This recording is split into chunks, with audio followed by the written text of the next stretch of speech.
तो दोस्तों नमस्कार। आज हमारे पास में i10 नियोस और आप इसको कह सकते हैं कि ये i20 जो है उससे छोटी गाड़ी है, उसकी छोटी बहन आप कह सकते हैं इस गाड़ी को।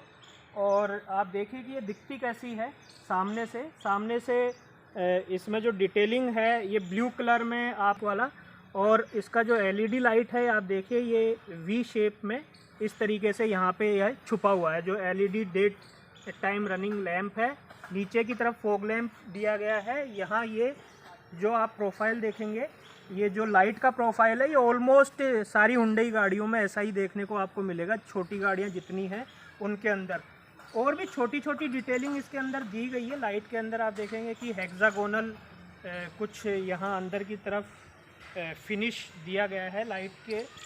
और ऑलमोस्ट आप जब देखते हैं तो i20 जितनी ही बड़ी आपको ये डायमेंशन में नज़र आती है, लेकिन ऐसा नहीं है। मैं और डिटेल में आपको बाद में बताऊंगा। पहले हम देख लेते हैं। ये पेट्रोल है, पेट्रोल 1.2 इसका इंजन है।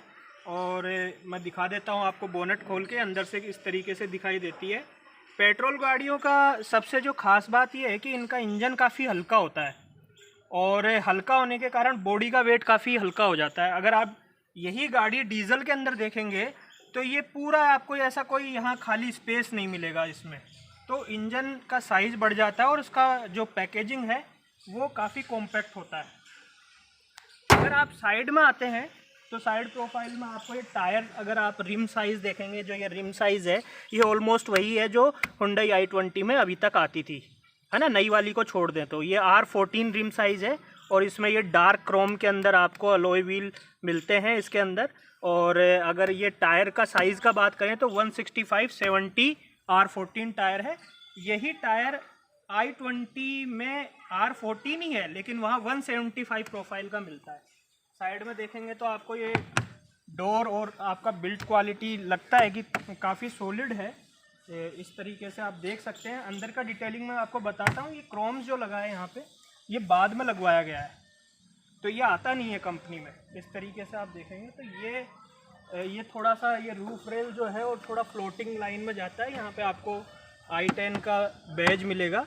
और आप पीछे की तरफ देखें तो क्लीन लुक है, कोई देखने में काफ़ी अच्छा लगता है।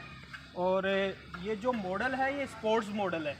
अगर आप इनिशियल मॉडल को अगर छोड़ दें तो कोई भी गाड़ी के अंदर जो स्पोर्ट्स मॉडल आप हुंडई की गाड़ियों में लेते हैं, फिर चाहे वो i10 हो या ग्रैंड i10 हो या i20 हो, उनमें स्पोर्ट्स मॉडल में आपको फुल्ली फीचर रिच गाड़ी मिलती है। मतलब सारा का सारा जो अलॉय व्हील कह लीजिए, रियर पार्किंग कैमरा कह लीजिए, या आपका जो स्टीरियो मिलता है जो टच स्क्रीन, वो भी काफ़ी अच्छा मिल जाता है आपको।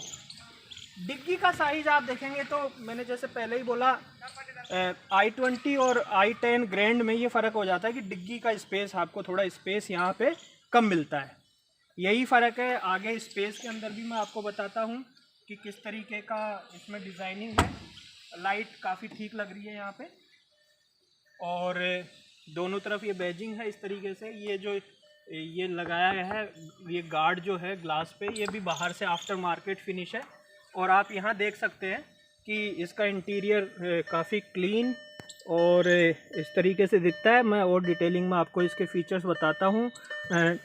ड्यूल टोन में है ये प्लास्टिक। यहाँ पे आपका थोड़ा सा ब्लैक है और यहाँ पे आपका थोड़ा आपका वाइट प्लास्टिक है। तो ड्यूल टोन में इसका इंटीरियर है। और ये इस डैशबोर्ड के साथ ही देखिए आपका स्टीरियो जुड़ा हुआ है।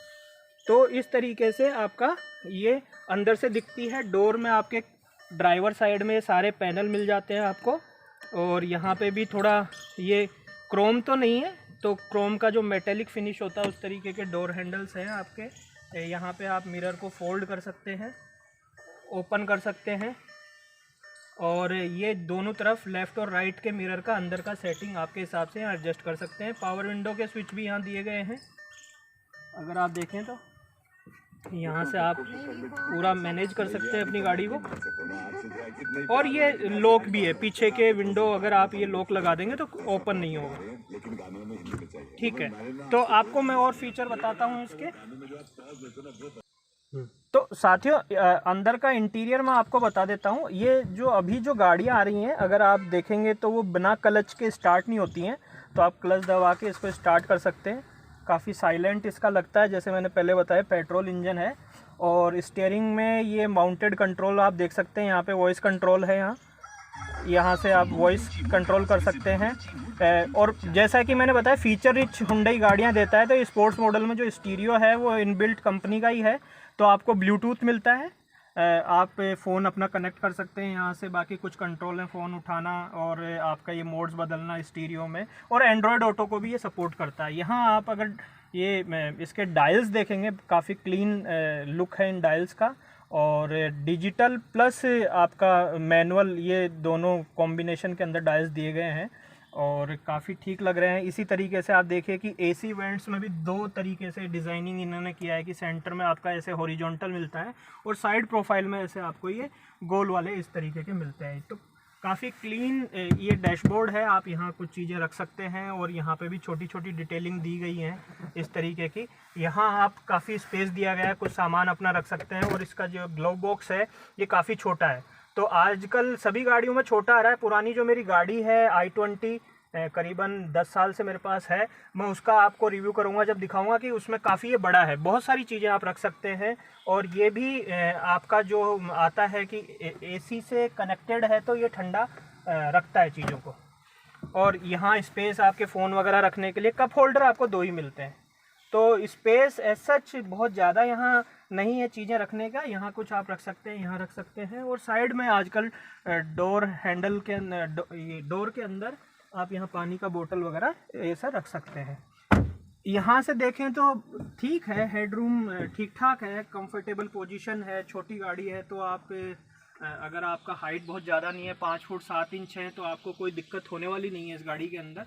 और ये जो विजिबिलिटी है हैचबैक गाड़ियों का, सबसे खास बात यही है कि इनका विजिबिलिटी काफ़ी अच्छा होता है। ये बहुत क्लीन आपको नज़र आता है, दूर तक आप देख सकते हैं। हालांकि वो अलग बात है कि आपको बोनेट सामने डिस्टेंस कितना है ये आइडिया नहीं लगता है, लेकिन फिर भी आपका जो विजिबिलिटी है on the road which is very good in to the hatchback और सिडान कार्स, जो आपको एसयूवी वगैरह में उस तरीके से नहीं मिलता है, जो क्लीन विजिबिलिटी मिलती है चारों तरफ। तो ये इसका मोटा मोटा लेआउट है सामने का।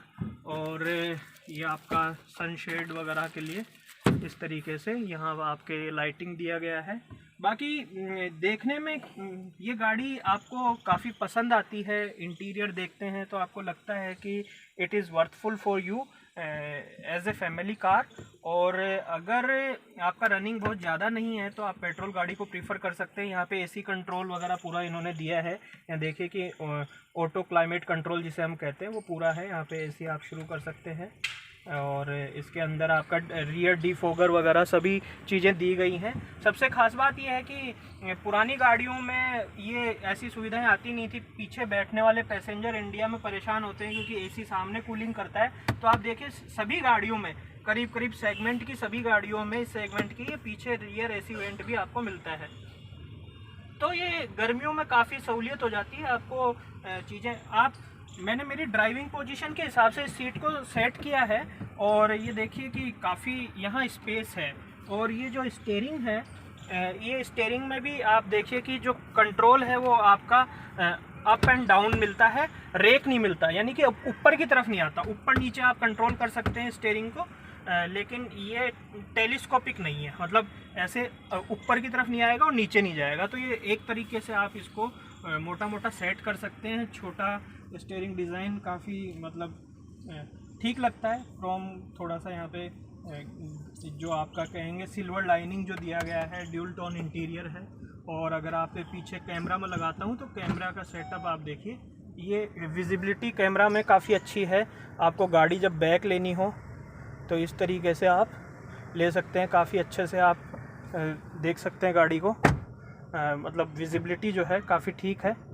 तो ये सहूलियत हो जाती है हमारे को शहर के अंदर। कई जगह कई ऐसे छोटे छोटे ऑब्स्टिकल्स होते हैं क्योंकि इन गाड़ियों का चेचिस बहुत नीचे होता है, तो कई बार ये टच हो जाती हैं इन गाड़ियों को। अगर छोटी गाड़ियों को सड़क पे आपको चलाना है तो कोई दिक्कत नहीं है, लेकिन हमारे जिस तरीके के रास्ते हैं तो वो कई बार दिक्कत करते हैं। वहाँ पे रियर व्यू कैमरा हमारी काफ़ी मदद कर सकता है। कूलिंग ठीक है गाड़ी की। तो ये सामने की तरफ है। अब मैं आपको पीछे से, मेरी सिटिंग पोजीशन पे सेट है, मैं पीछे से गाड़ी का स्पेस बता रहा हूँ कि ये कैसे।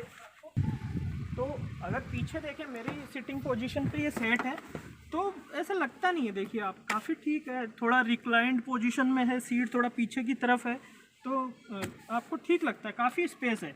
जो आपका पुराना i20 आता था उतना ही करीब करीब स्पेस है, लेकिन जिस कीमत में वो आता था उतनी ही कीमत में आजकल ये गाड़ी भी आ रही है। अगर आपको ये स्पोर्ट्स मॉडल लेना है तो ये करीबन आपके 7 लाख ऑन रोड में पड़ता है। जयपुर की कीमत मैं आपको बता रहा हूँ, कुछ छोटे मोटे डिस्काउंट आपको मिल जाएँ तो थोड़ा 7 लाख से नीचे हो सकता है, बाकी 7 लाख आपको ये ऑन रोड प्राइस में ये पड़ेगी, आपके टैक्सेस, आरटीओ वगैरह सारी चीज़ें खर्च करने। तो 7 लाख में ये छोटी गाड़ी में आप देख सकते हैं अपने बजट के अकॉर्डिंग, तो काफ़ी फीचर रिच गाड़ी है। लेकिन एक कंसर्न जो मेरा है इस गाड़ी को लेकर के कि इसका एनकैप रेटिंग जो था, उस एनकैप रेटिंग में इसको सेफ्टी के अंदर जो इसका स्टार रेटिंग है वो 2 या 3 ही है, 2 है शायद, मेरा जहाँ तक आइडिया। तो बहुत ही पुअर स्टार रेटिंग है when compare to the other cars of the segment like Tata Altroz, Tata Tiago, इस तरीके की।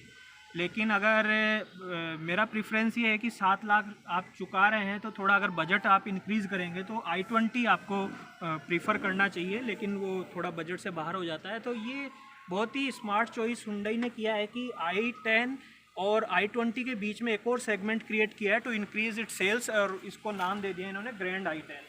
तो और आप यहाँ देखेंगे 2 लोग काफ़ी आसानी से अच्छे से बैठ सकते हैं, लेकिन 3 लोगों को थोड़ा मुश्किल हो सकता है। अगर मेरी जैसी हाइट के, मेरी जैसी ठीक ठाक फिजिक के लोग हैं, जो एवरेज हाइट और एवरेज वेट जिन लोगों का होता है, तो वो 3 लोग थोड़ा आप बैठ सकते हैं, स्पेस ठीक है, फ्लोर भी ज़्यादा उठा हुआ है यहाँ है नहीं, और आपको मिल जाता है, काफ़ी स्पेस भी मिल जाता है यहाँ पे, आपको हैंडल मिल ही जाता है पकड़ने के लिए। तो ये ओवरऑल एक छोटा सा रिव्यू था इस कार का, और ये छोटी छोटी डिटेलिंग देखिए आप, हुंडई इन्हीं चीज़ों के लिए जाना जाता है, और जो इतना बढ़िया डिज़ाइन, फिनिश और आउटलुक देता है तो अपने आप पहली नज़र में गाड़ी लेने का मन करता है। तो ये इसका ओवरऑल प्रोफाइल था।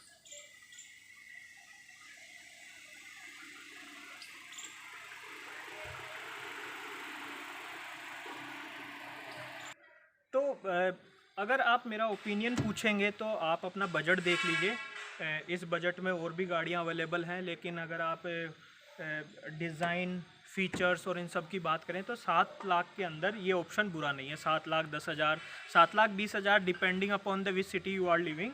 और अगर आपका सिटी रनिंग है तो मैं प्रीफर करता हूँ कि आप पेट्रोल गाड़ी ही लीजिए अगर आपका 1000 किलोमीटर से कम रनिंग है, क्योंकि डीजल और पेट्रोल में अब डिफरेंस रहा नहीं है कुछ। मैं शहर के लिए इसलिए कह रहा हूँ कि ये शहर, जो जितनी भी सीडान गाड़ियाँ हैं हमारे रास्ते, आप जानते हैं इंडियन कंडीशंस का जो ग्राउंड क्लियरेंस है, इनका ग्राउंड क्लियरेंस काफ़ी कम होता है। तो जब आप इधर उधर जब सड़क से नीचे जाते हैं तो काफ़ी चांसेस होते हैं कि ये बॉडी, इनका जो ये वाला पैनल है ये टच हो जाता है। यानी क्या होता है, आपका ये हिस्सा तो ब्रेकर से आगे चला जाता है, लेकिन ये हिस्सा यहाँ पे अधिकतर टच हो जाता है। तो छोटी गाड़ियों को आप बहुत ध्यान से चलाना पड़ता है। तो आपका रनिंग अगर सिटी का है, वैसे ये सभी छोटी गाड़ियों का प्रॉब्लम ही है इंडिया के अंदर, ग्राउंड क्लियरेंस जिस तरीके के हमारे रास्ते होते हैं उनके साथ।